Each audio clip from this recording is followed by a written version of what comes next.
రావడానికి కావలసిన మౌలికమైన అవసరం మానవ వనరులు. మానవ వనరులు స్పష్టం ఉన్నాయి, ఇక్కడ చవకగా ఉన్నాయి. చవకగా మానవ వనరులు కూడా చవకగా ఉన్నాయి. వీళ్ళని మళ్ళీ మనం ఇక్కడ అంతర్జాతీయ బ్రిటనో, జర్మనీయో, ఆస్ట్రేలియాయో, అమెరికాయో తీసుకెళ్తే వీళ్ళకి 5 రెట్లు మనం జీతాలు పే చేయవలసి వస్తుంది. అదే ఇండియాలో వాళ్ళు ముంగిట వాళ్ళు డోర్ స్టెప్ దగ్గర కనుక సంస్థను స్థాపిస్తే మనకి చాలా చక్కటి చవకగా, తర్వాత వాళ్ళు కూడా కంఫర్టబుల్ గా ఉంటారు వాళ్ళ సొంత ఊర్లో ఉండి. ఈ ధ్యేయంతో సంస్థలు వస్తాయి. ఈ సంస్థలు రావడానికి వాళ్ళు అనేక రకాలుగా ఆలోచిస్తారు. ఇవాళ బెంగళూరులో ఒక మంత్రి ఖర్గే గారు వాళ్ళు ఆయన ఆవేశం ఎందుకు ఎత్తేసారు? ఏదైతే ఆంధ్రప్రదేశ్ ప్రభుత్వం ఎక్కువ రాయితీలు వాళ్ళు ఆఫర్ చేస్తున్నారో, ఎక్కువ ల్యాండ్ ఆఫర్ చేస్తున్నారో, ఇంకా ఏ విధంగా అయితే కూడా వాళ్ళకి కంఫర్టబుల్ జోన్ ఒకటి క్రియేట్ చేస్తున్నారో, దానివల్ల ఇక్కడ ఉన్నటువంటి మా సంస్థలతో మా బార్గెనింగ్ కెపాసిటీ చచ్చిపోతుంది, డౌన్ అవుతాం. మేము వాళ్ళతో on par with Andhra Pradesh compete చేయాలంటే ఇదే విధంగా అందరికీ కలిసి పుచ్చుకోవాలి, కలిసి ఆలోచించుకోవాలి. తప్పనిసరిగా రాష్ట్రాలన్నీ అభివృద్ధి చెందాలి, దేశం అభివృద్ధి చెందాలి. ఇప్పుడు తప్పంటారా సార్? అంటే రాయితీలు ఇవ్వడం కావచ్చు సార్ రాయితీలు ఇవ్వడం కావచ్చు, ఇట్లాంటి విధానం అంటే మనకు కరెక్ట్ కాదంటారా? ఎందుకంటే అట్లా ఇస్తేనే కదా మరి, లేకపోతే ఎందుకు రావాలి? సంస్థలు ఎందుకు వస్తాయి ఇక్కడికి? మీరు ప్రశ్న వేశారు కదా, నేను జవాబు చెప్తాను సార్. రాయితీలు స్టార్టప్ కంపెనీలకు ఇవ్వాలి. ప్రఖ్యాతిగాంచిన ప్రపంచాన్ని గుప్పిట్లో పెట్టుకున్న గూగుల్ కంపెనీకి కాదు. ఇవాళ కంపెనీ ప్రపంచాన్ని శాసిస్తోంది కంపెనీ. అవును సార్, మన దగ్గర రావాల్సిన అవసరం ఏముంది మరి? లేకపోతే ఏమండి మన దగ్గరికి ఎందుకు వస్తుంది? లేదంటే ఎందుకు ప్రశ్న ఇస్తున్నా, నేను జవాబు చెప్పనవట్లేదు. మీరే దగ్గర మీ ప్రశ్న నాకు జవాబు లేదు. లేదు అడుగుతున్నా. మనం ఒక రాజకీయ కోణం నుంచి కండక్ట్ చేద్దాం అనుకుంటే నేను ఐఎమ్ ఏ బ్యాడ్ గెస్ట్. నేను మీకు బ్యాడ్ గెస్ట్ లేదు సార్. నేను అనేది మన దగ్గరికి ఇప్పుడు ఇది పెద్ద కంపెనీయే, ఓకే. దేశంలో ఇంకా ఉన్నాయి. మీకు ఏదైతే మీకు డేటా సెంటర్లు అనేది మన దేశంలో ఇంకా అభివృద్ధి చెంది 2000 మంది ఉద్యోగులకే కాదు, 2 లక్షల మంది ఉద్యోగాలు కల్పించేటువంటి సంస్థలు ఉన్నాయి. గూగుల్ లాంటి సంస్థని, మైక్రోసాఫ్ట్, గూగుల్, టాటాకి ఎవరైనా సబ్సిడీలు ఇస్తారండి? రిలయన్స్ వాళ్ళకి సబ్సిడీలు ఇస్తారో? వాళ్ళు దిగ్గజాలు, పారిశ్రామిక దిగ్గజాలు, ప్రపంచాన్ని శాసిస్తున్నాయి. గూగుల్ ప్రపంచాన్ని శాసిస్తోంది. అది గూగుల్ లాంటి సంస్థ. వాళ్ళకి కావాల్సింది ఏమిటి? ఇక్కడ ల్యాండ్ కావాలి, చౌకగా ల్యాండ్ కావాలి, వనరులు కావాలి, వనరుల మీద సబ్సిడీలు ఇవ్వాలి, పన్ను రాయితీలు ఇవ్వాలి, విద్యుత్ శక్తి రాయితీల మీద ఫ్రీ విద్యుత్ శక్తి ఇవ్వాలి.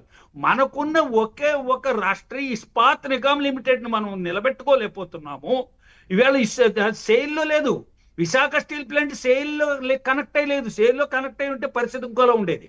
రాష్ట్రీయ ఇస్పాత్ నిగమ్ లిమిటెడ్ అని సెపరేట్ గా ఒక కంపెనీని రిజిస్టర్ చేసాం, పబ్లిక్ సెక్టార్ కంపెనీ. కాబట్టి దాన్ని కాపాడుకోవడానికి ఇవాళ ప్రైవేటైజ్ చేస్తున్నాం. అక్కడ పవర్ ప్రాజెక్టులు కదా అన్నికరణ చేసేస్తున్నాం. అక్కడ ఉద్యోగాలకు భద్రత దెబ్బతింటోంది, ఆదాయ భద్రత దెబ్బతింటోంది, వనరుల భద్రత దెబ్బతింటోంది. ఇన్ని రకాలుగా మనం ఎదురు చూస్తున్నాం. మన ఎక్స్పీరియన్స్ ఎలా ఉంది ఇక్కడ? ఇవాళ దేశంలో యువకులు సొంతంగా స్టార్టప్ కంపెనీలు పెట్టుకుంటున్నారు. స్టార్టప్ కంపెనీలు విపరీతంగా పెట్టుకుంటున్నారు. వాళ్ళందరినీ ప్రోత్సహించాలి. ఆత్మ నిర్భర భారత్ అంటే గూగుల్కి పెద్ద చాప వేయడానికి కాదు. అంటే నేను విమర్శించేస్తున్నాను చెప్పి నాకు మెడలో వైసీపీ జెండా కండువా వీకండి అని చెప్పి నాకు మెడలో బీజేపీ కండువా వేయద్దు, వైసీపీ కండువా వేయద్దు, తెలుగుదేశం కండువా వేయద్దు. నిజం. మీ గురించి తెలుసు కదా సార్. మీరు ఏదున్నా ముక్కుసూటిగా క్లియర్ గా మీరు విశ్లేషకుల్లాగా ఏంటి న్యూట్రల్ గా మీరు ఏం జరుగుతున్న విషయం మాట్లాడతారు. అందరికి తెలిసిందే. అది కండువా వేయాల్సిన అవసరం లేదు. నేను అనేది ప్రపంచ దిగ్గజం. నిజమే సార్. నేను అనేది సార్, ఇప్పుడు నేను అనేది ఒక సంస్థ ఇప్పటివరకు ఆంధ్రప్రదేశ్లో ఎట్లాంటి సంస్థ పెట్టుబడులు పెట్టడానికి వెనక ముందు అయిన పరిస్థితి కదా. ఇప్పుడు ఒక ఇంత పెద్ద సంస్థ వస్తుంది అని అంటే ఆ తర్వాత మిగతావి కూడా వచ్చే అవకాశం ఉంటుంది కదా. వీళ్ళకు కూడా రాయితీలు మేము ఇవ్వము, మీకు వస్తే రాండి లేకపోతే లేదు అనే పరిస్థితి ఆంధ్రప్రదేశ్ కాదు కదా. మంచి ప్రశ్న వేశారు. ముఖ్యమంత్రి గారు సుదీర్ఘ రాజకీయ అనుభవం ఉన్న ఆయన, ఒక రాజకీయ పార్టీకి నేత, దేశం మొత్తం మీద మంచి దాన్ని అంటారు ఒక మంచి సంబంధాలు ఉన్న వ్యక్తి. ఆయన ముఖ్యమంత్రి అయ్యాక పరిశ్రమల్ని ఆహ్వానిస్తూ ఆయన పని ఆయన చేసుకుంటూ ఒక మాట మాట్లాడారండి. ఆ మాట నేను ఇప్పుడు ప్రస్తావిస్తాను. ఎక్కడ జగన్ వచ్చేస్తాడో అని చెప్పి పరిశ్రమలు వెనకెళ్ళిపోతున్నాయి అన్నారు. అనొచ్చా? జగన్ వచ్చినా ఏదొచ్చినా పటిష్టమైన ఒక పారిశ్రామిక విధానం, ఆర్థిక విధానం, వాణిజ్య విధానం ఇక్కడ నెలకొల్పాం. That is permanent. Men may come, men may go. but the country goes forever, our institution goes forever, our system of industrialization will goes forever. Ours is the industrialize చేయవలసిన నేషన్. ఆయనే అభద్రతగా మాట్లాడారు. ఎందుకంటే సార్ జగన్మోహన్ రెడ్డి రాగానే మీకు తెలియంది కాదు, ఒక ఉన్నటువంటి పరిశ్రమలను వెళ్ళగొట్టిన పరిస్థితి, మాకేంటి అని కియా పరిశ్రమలు డబ్బులు అడిగినటువంటి పరిస్థితులు కనిపించాయి. ఆ తర్వాత లేదు, ఇప్పుడు మనం చూసాం కదా, ఇప్పుడు డెవలప్మెంట్ మొన్నటికి మొన్న కూడా జగన్ మాట్లాడారు, నేను వచ్చిన తర్వాత పీపీఏ విధానం రద్దు చేస్తా, మీకు ఇస్తున్నటువంటి కాంట్రాక్టులు ఏవైతే ఉన్నాయో అవన్నీ కూడా క్యాన్సిల్ చేయిస్తా. అది ఒక పానిక్ క్రియేట్ చేయకూడదు మనం కూడా. లేదు సార్, ఆ విధంగా ఆయన మాట్లాడారు కదా, ఆ విధంగా జగన్మోహన్ రెడ్డి మాట్లాడారు, వ్యవహరించారు కదా.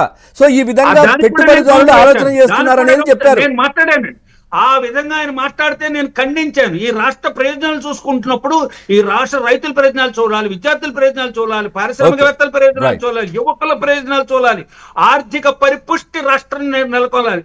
ఈవేళ గుజరాతీస్ అంతా ఎక్కువయ్యారు, మహారాష్ట్ర నుంచి విడిపోయాయి. మహారాష్ట్ర నుంచి విడిపోయి గుజరాత్ రాష్ట్రాన్ని వీళ్ళ మొత్తం నెంబర్ 1 స్టేట్ గా నిర్మాణం చేసుకున్నారు. ఎందుకు చేసుకున్నారు?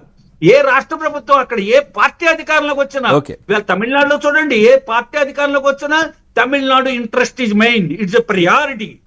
Andhra Pradesh interest is main, it's a priority. మా ముందు ఒకే ప్రాధాన్యత, Andhra Pradesh interest, we go together. ఆయన మాట్లాడితే ఖండించేది నేను. అలా మాట్లాడకూడదు. మీ రాజకీయ ప్రయోజనాల కోసం ఇక్కడ అభివృద్ధిని రాజకీయాలతో లింక్ చేసి మాట్లాడద్దు. మీరు అలా మాట్లాడితే రాష్ట్ర ప్రజలు మిమ్మల్ని క్షమించరు, మిమ్మల్ని ఆదరించరు. మీ రాష్ట్ర ప్రయోజనాలు ముఖ్యం. ఎవరు వచ్చినా సరే రాష్ట్ర ప్రయోజనాలు దెబ్బతినకూడదు. మా రాష్ట్రం, మా రాష్ట్ర ప్రజలు, మా రాష్ట్రం యువకులు, మేము ఇంకో రాష్ట్రాన్ని, ఇంకో దేశానికి వెళ్ళిపోతున్నారు. ట్రైన్ అవుట్ అవుతుంది మా మైండ్, మా బ్రెయిన్ ఇక్కడి నుంచి వెళ్ళిపోతున్నారు. అలా వెళ్ళకుండా మేము కాపాడుకోవాలి. రైట్ సార్, ఒకసారి వస్తాను. అందుచేత ఆయన మాట్లాడారు కదా అని మనం కూడా మాట్లాడి, మనం కూడా ఇంత రాజకీయ అనుభవం అయినా మరి ఈ వేళ మీకు ఈ సంవత్సరం ఇచ్చిన రాయితీల మీద అనుమానాలు ఉన్నాయి. లేదు అట్లా కాదు సార్, అట్లా కాదు. మీరు గత 5 సంవత్సరాలు మీకు తెలియంది కాదు రాష్ట్రంలో ఏం జరిగింది, ఎట్లా జగన్మోహన్ రెడ్డి వ్యవహరించారు, ఏ విధంగా మనం చూసాం. ప్రజా